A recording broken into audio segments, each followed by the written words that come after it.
Okay, so today, storytelling with maps and timelines. It's probably going to be with maps. There is a tool that I found for timelines.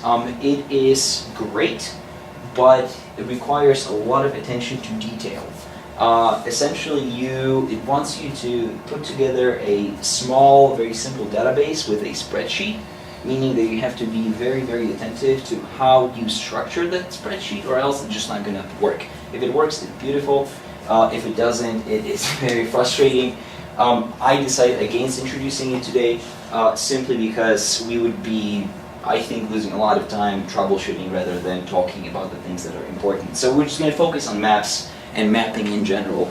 And with that in mind, I have the first question for you guys, and it's a very simple question, but the answer might not be as simple as it seems.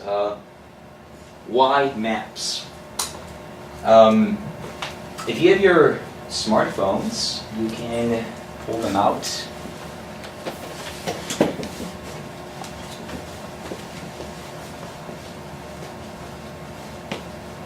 Open up your camera apps and point it at the screen here. So there's a question on a Mentimeter, which reflects the question that was on the slideshow, that was on the slide, such as, why maps? And we already have one input here.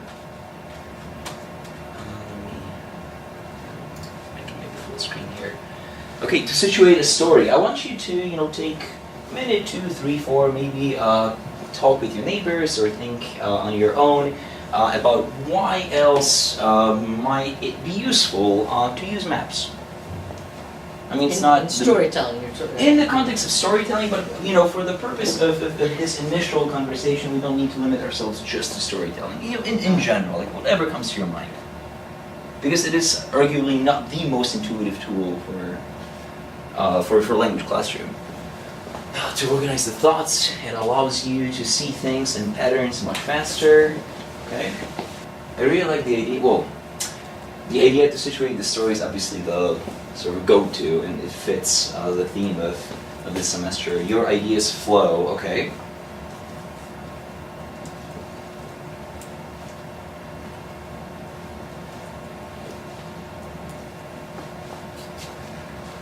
Okay, allows connections, and as you guys are coming up with these ideas, I'm gonna start maybe elaborating on them a little bit more. So to situate a story, who put that? By me. Okay, how did you do that? Situate a story geographically? Geographically, yes. Okay, why is it relevant? Why do we care? Because, when I read a book, I am always very grateful when there's a map in front of the book. Some books have that. When there's places. Because I feel more connected to the story. So when there's a real place. Okay, so real places. There's a connection which kind of ties in with this. Although I suspect this is something else, different kind of connections. But yes, it ties the plot, the story, to actual locations, which makes it a little bit easier to remember, a little bit easier to understand, perhaps to follow, to organize the thoughts. How would we use maps to organize thoughts? Like to map ideas on specific locations, like a memory palace? Yeah. My idea is about the flow. Your ideas, you start from where, and when you have like a body of whatever the story, and your conclusion. That means the flow of your ideas. That's what I meant. Okay, so now there might be different approach to organize things, but in my case, normally like a time frame, time, and then space. So here we are talking about geographical map, and then characters, all these components of the story. How many people, information. It's more like organizing information rather than thoughts. In my case. Okay, very good. To connect your thoughts idea to some geographical places, the maps to help in memory, to memorize things. Sometimes when I have to, I remember when I was in university, I used to put some concept in a place, in a room, or in my imagination to retrieve them more easily. Okay, so you're drawing a connection here to the notion of memory palace, right? And I mean, it is actually very, very obvious, a very intuitive connection to make, because cognitively we are our memory is structured and adjusted for spatial orientation rather than reading things or looking at pictures. So placing different concepts or their representations in specific geographic locations does help to learn and memorize them. Maps would be a perfect venue for that. The flow of ideas, I think these can kind of all go together.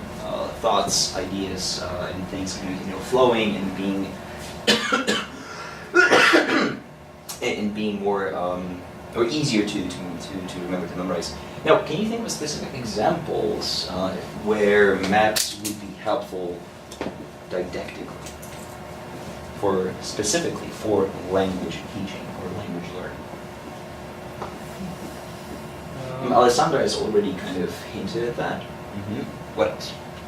I read a story from 18th century, the advanced class, and so the places it's about a war. So if you kind of point the location on Google Map, that brings like an immediate connection and localizing, so that it gives a clear orientation what which we are dealing with. So it really brings Makes it connection. alive. Yeah, make it immediate, relevant, connected with the actual things, not just reading the text itself. So it's a more beyond of the text itself, and then also bring the idea of like a graphic, and the actual physical things there. So multimodal input and a bit of a cultural relevance over there. Agi, did you want to add to this? Yeah, that's there's many layers of it. So, for instance, in more advanced classes, you can use it to show dialects. Dialects, So, for very good, instance, yeah. in Colombia was doing this mapping Yiddish language, culture, something atlas, and they were trying to see how the dialects of the vowels changed across regions. Or like you guys were doing the cityscape, and you can sort of take a picture of some poster or some sign in some language, and then map it, and then you know how various linguistic communities sort of interrelate to one another within the city. When you work with Cityscape, how pedagogically viable you found it? Was good, probably not as good as, for example, Spanish is, because the Portuguese-speaking communities in New York are very small and spread out.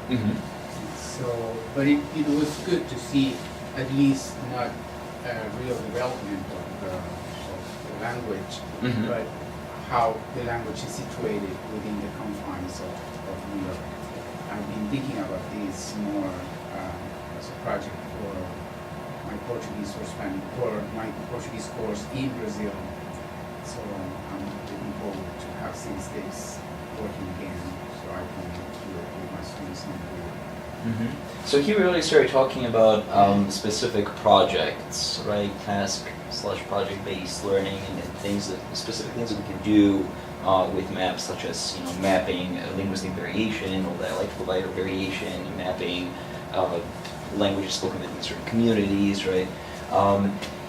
One thing that is perhaps a little bit less, I would say, theoretically advanced, yet very commonly used, and something that could, be used at a lower level, in lower level classes, is telling a story or mapping a story, where students would be, talking about, let's say, their vacation or their spring break or their plans for the future semester, or how they see themselves in the future in terms of their career, and so on and so forth. And I would like to maybe, before we get sort of to the more complex stuff, I would like to start with a pretty easy tool that makes it very intuitive and very straightforward to create such mapped stories, such mapped timelines. And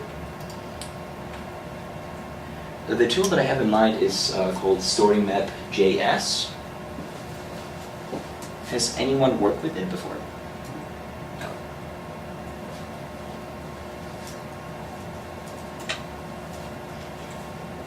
Here's the link.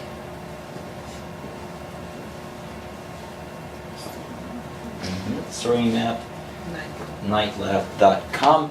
If I remember correctly, well, just like everything or other platforms that we look into here, this one will also require you to set up an account. It is also free to use, but I think you can actually use your Columbia Google credentials to readily log into this, which would be very useful. Let me open it up here. Okay, story map, sign with Google. And there's already, I mean, you won't have anything listed here. You see that I already have one project that I kind of sort of coupled together for the purpose of this workshop. It's very simple, but it serves to illustrate what you can do with this simple tool. Are we all on the same page here? Yeah? Okay.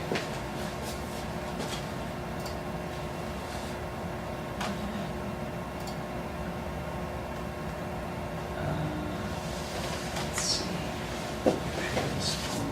Changes.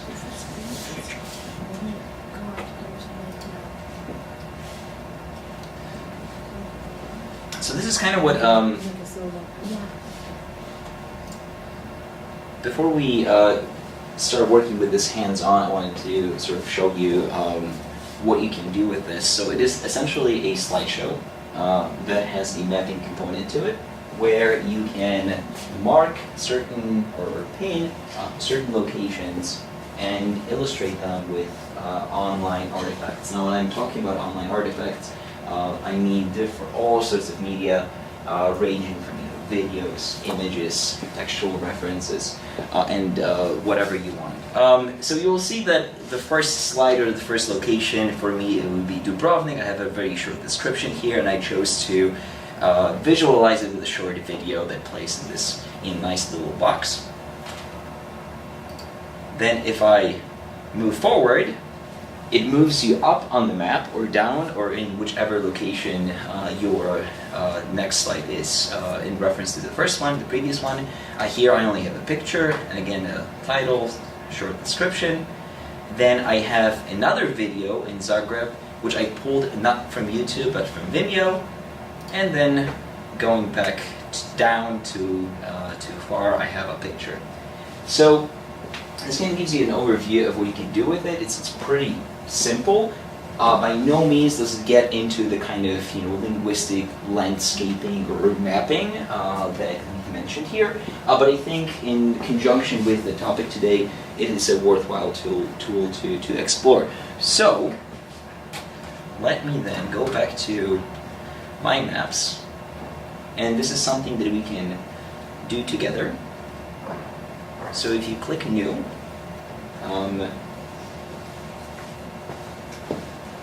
you should be able to get this box, or a box that looks similar, where you input the title of your map. And I don't know, for me it's going to be Simon's Day in New York. So hit create.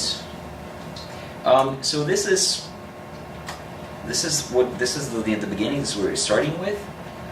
If we want to create our first slide, just hit plus here, and it says that it is untitled. So since we are working with a map, the first thing that we need presumably is a location. So here I'm just gonna type in my address, Linux, and sorry, I'm gonna try it. Here.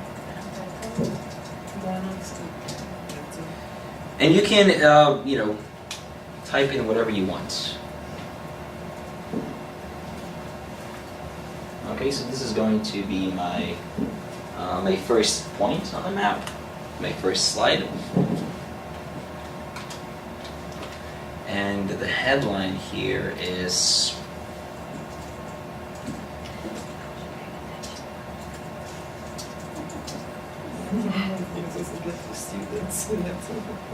and then it will bring you, so the location that you input will be your first pin.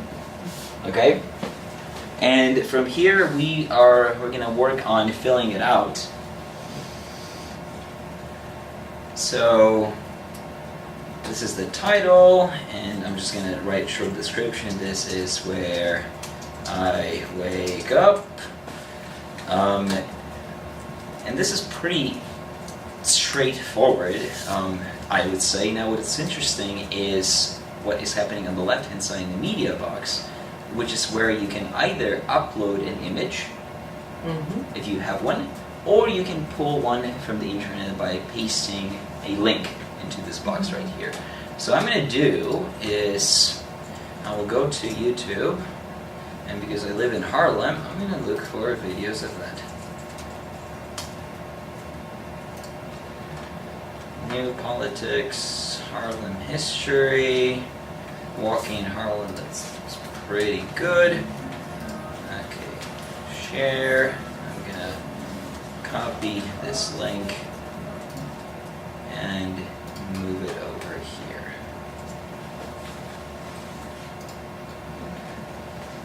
It should load a video in the box. If I want to give it credit, I'll just do it with YouTube.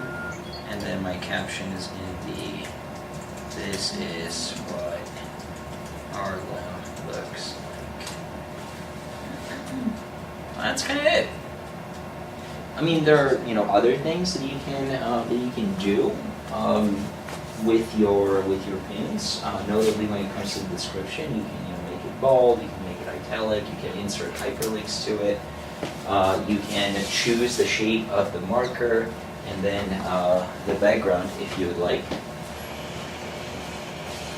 But this would be the first one. So each point allows you to upload only one type of media. So you can have a video and an image on top of that. It's either or. Like the name of the place, because it looks through Google. Right. So it uses Google. It uses Google database. So if you know the address, you input the address. If you know the landmark, you input that city. It will bring you to the city. And those different points on the map, do you have to do something, or that automatically does it? It automatically does it. So as we are populating the story, if you will, or as we are creating these new slides, they will be connected and they will be shown in the order in which you created them. Okay, so I already started doing the next one, and here it's going to be International Affairs Building, and this is where I go to receive salary. I work here, will be my short description, and let's say that I this time would like to upload a picture.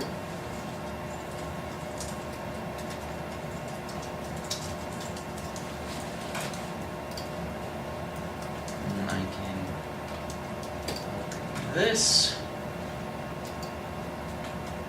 open a tab, copy, paste it.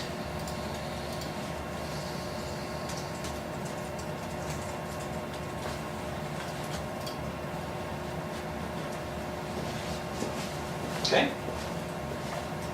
It's pretty simple, very intuitive to use. Are there any questions at this point? copy. So you can only can you upload a website address to the link directly to this in the So, description. so when it comes to sharing this with others, the button is right here in the upper right hand corner. If you're done, and it saves automatically, and if you're done, you can share it either via a link, or if you want, you can also embed it as an iframe. And iframe is particularly useful when it comes to, again, embedding it in Canvas. So it's when you need to take an image from the web, Google Images, you have to put the link. Well, there are two ways to do it. You can either You can download the image download the image and on your computer and then upload it, or you can just so copy and paste the this link. upload an image is only from your computer. Okay, so yeah, this is very good for telling a story by plotting events on the map. Maps is one thing, or sort of one background type that you can work with, but this could also be used to work on historical maps and arts. If you are interested in using this to illustrate I don't know, paintings or large historical maps, come and talk to me, because it's a little bit more involved. You need high quality images for that. You need hosting, which is something that we at the LRC can do for you. And in general, it is a little bit more involved process, but once these big images get uploaded, the whole procedure is pretty much the same. And they recommend no more than 20 slides. I wholeheartedly agree with them. It just gets too busy after that. And of course, because this is a linear tool, meaning that it goes from one slide to the next, to the next, to the next, you ideally want to avoid the situation where it kind of jumps all over the place. You want to be able to trace your story geographically. Yes? So I think this would be a great idea to use for the students so they can make their own videos and their own images and then place them like twice a day. And so they start at home and they go to one class and they do all that in Portuguese and they create their own videos. Do they have to bring in on YouTube, or it can be a video from the... Well, the thing is that the only thing that StoryMap allows you to upload that's yours is pictures. You can't upload your own videos.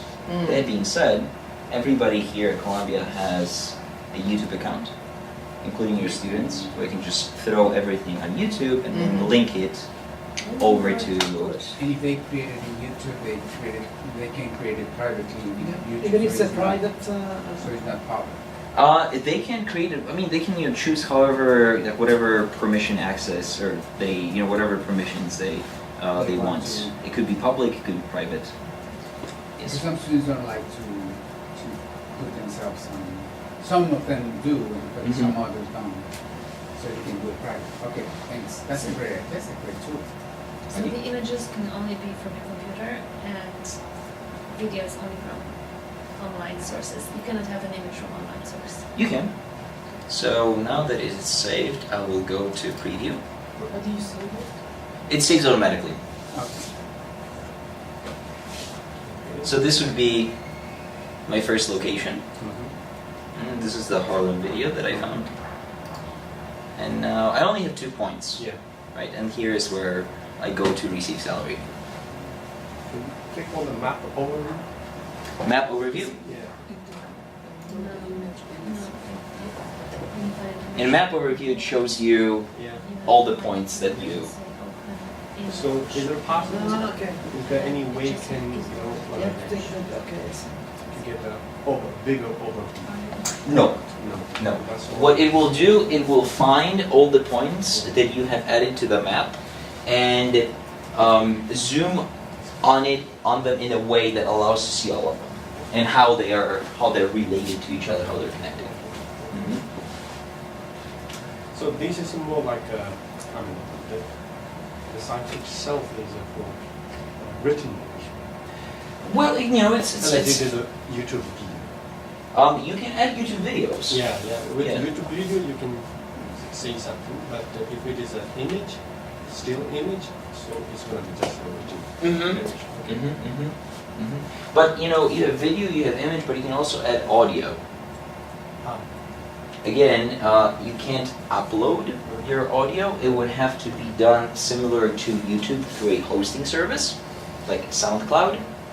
This is something that we talked about last semester. We're happy to do a refresher on how to do that. But it is possible also to annotate these locations with sound only. So, since you don't sign into anything, there's no passwords or whatever, Mhm. where does it I mean, it does. save it? You did sign in. You have your. Oh, you did the make an Google, account. yeah, I forgot about that. It was just so easy that you didn't even remember. That you don't re- yeah. Yeah. Any other questions? I wasn't clear. Yes, we have a Google account, Mm-hmm. and then can you show where it is saved? This Yeah. is saved to the cloud. Okay. So it doesn't save to your Google Drive. You log into it using your Google account identifier, but that is the only part where these two kind of meet. Another way to kind of keep them or organize them is to copy that URL address, give it somewhere, you click it, Mhm. it. So that's how you would share it, yeah. But they're all in your, so they're all going to be in your account with StoryMap. Can you show How to access it? Yeah. where to have access to that? So it's right. It's going to be right here in my maps. So if you go back, Okay. it will give you a list Mm-hmm. of everything that you've created, Mm-hmm. and you can That's do it by very title nice. or by date. What does that field credit mean? It is for to prevent plagiarizing. That's what I thought. Yeah. So if you get Mhm. photos from CNN or MSNBC, you want to Yeah. make sure that the credit is given. Okay. Okay, we do have 15 more minutes for my next tool, which I will try to start with, and then if we can't finish, then we'll just continue next week. But before we even get there, I think it would be a good idea to perhaps here's the story. I'm going to just go through this really quick to take a step back, and now that you've seen one of these tools, let's maybe think about a little bit more about how this could be used, how this could be used well. What can we teach with a tool like that, and presumably similar ones, and maybe even in the context of specific projects that we could do with our students. Well, the obvious. Just let them use language. Okay, well, yes, but how? Like, in what what do you want them to do with language? Well, what we Yes. just did, just describe a trip, for instance. Okay, so describing For their... instance, what did you do for spring break? Instead of asking, you could give little presentations this way. Okay, so telling a story. Yes, Jose Antonio. Yeah, there is one activity, and I was, since you started doing it, that's what I thought I could use it. At some point, they do this activity where they have to organize a trip, and so I tell them you have $5,000. Yeah, The three of you yeah, are it's going to a travel business. to Rio, but you're not going to stay in the city of Rio. As soon as you get to Rio de Janeiro, you're going to rent a car, and you're going to go to 3 different places within the state of Rio de Janeiro. And then they have to choose hotels, and they have to do all of these things. So when they have this, they can create a story with images and with these places. Yeah. Because And so usually they have to tell me in the end how much Yeah. they spent and which hotels they stayed, and they Yeah. can look for these hotels in because all of this is. And should they ever go to Rio, they will already have a map. The same, so Yeah. you reorganize the class in three, four different teams, Mhm. and I give to each team a city, not very famous city in Italy, and they have to do many things with an amount of money. It's Mhm. not very high, very small, so they become more Yeah, sensitive to Cost so they have. conscious. Is it possible to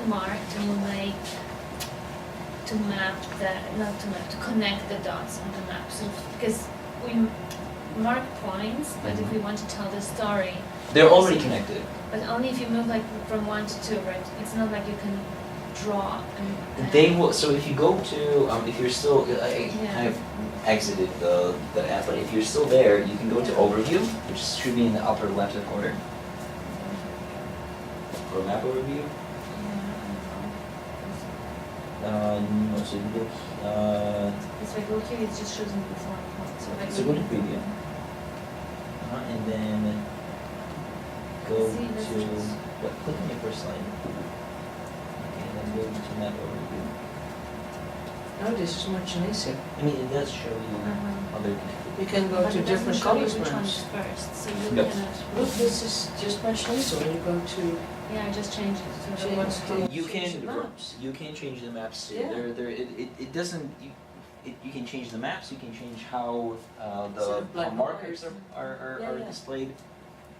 I like that. It's the I don't options. know how to do it. The options. Oh, be in the Options, options, yeah. Map type, watercolor. And then map type would be. Uh-huh. So if you don't like black and white, you can change it. Or open street maps. Ooh, that one is nice. Open street maps, that's a real map. Mm-hmm. I like that one. This is It's much better. old fashioned. Okay, you guys. So since we are dealing with authentic maps, right? Ideally, your students will be interacting or collecting artifacts that contain authentic input, and just a question of you scaffolding the activity appropriately. But this would be one of the advantages of working with maps. Now, this is perhaps a little bit more difficult to do with Story Map, but you can use a mapping tool like this to take pictures of the surrounding neighborhood or surrounding linguistic landscape, and then analyze the different speech acts, which could be ads, it could be sounds, for their pragmatic content. Of course, cultural relevance is going to be very important here too. Another benefit of working with maps, I'm kind of going through them pretty quickly because we do have 10 minutes left. But cultural and spatial competence is something that your students will be also working on when working with mapping tools like that. There are a few more benefits that I'm just going to list here. And I will share this presentation with you as well. But in interest of time, I want to switch to the next tool, which is a little bit more advanced and I think a little bit more interesting than Story Map, and that tool is History Pin. The URL is, I think, historypin.com actually.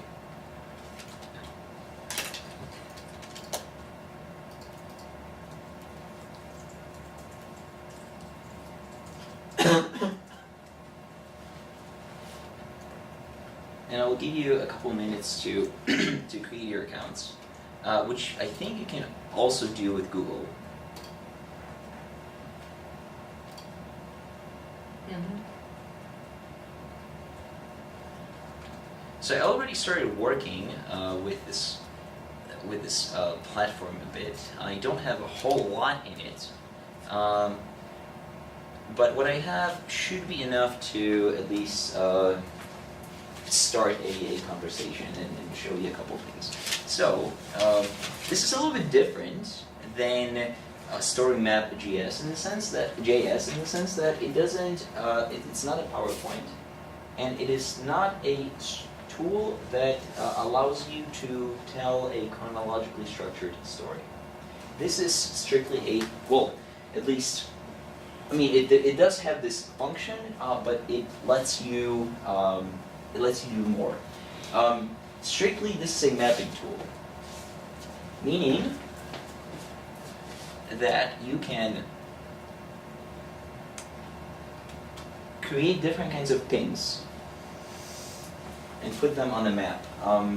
I've always kind of liked these 6-bit pieces of urban art, so I found a bunch of them. I found a collection of them online, and I started kind of mapping them.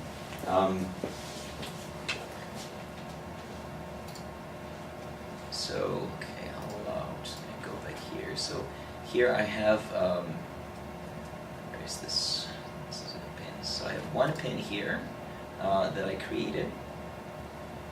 And as you are creating them, it shows you where on map they are located and what they look like. And you can also describe them over here and then share them with others. These pins could then be arranged into collections, where are we? Which can then be used to create tours.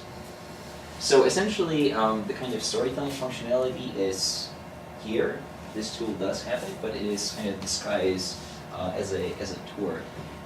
One thing that I really like about History Pin is that it's very easily shareable, and it is super collaborative, meaning that you can have multiple students working collectively and building their own or a collective collection, building a shared collection of different pins and different artifacts. Okay. So this is more about things than maps. This is more about things, and this kind of goes more into the direction of linguistic landscapes, which is a notion, which is a theme that I will elaborate on next week. Group project? This would be good for a group project. This would also, but it would also be good simply for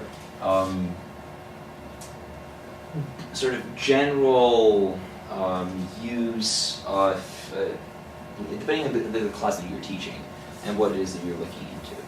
So, for instance, if you are looking, or if you're working with different Portuguese-speaking communities, whether in Brazil or in Portugal or even here in New York, you can map these, you can find these communities on maps, and then focus on, let's say, mapping advertisements.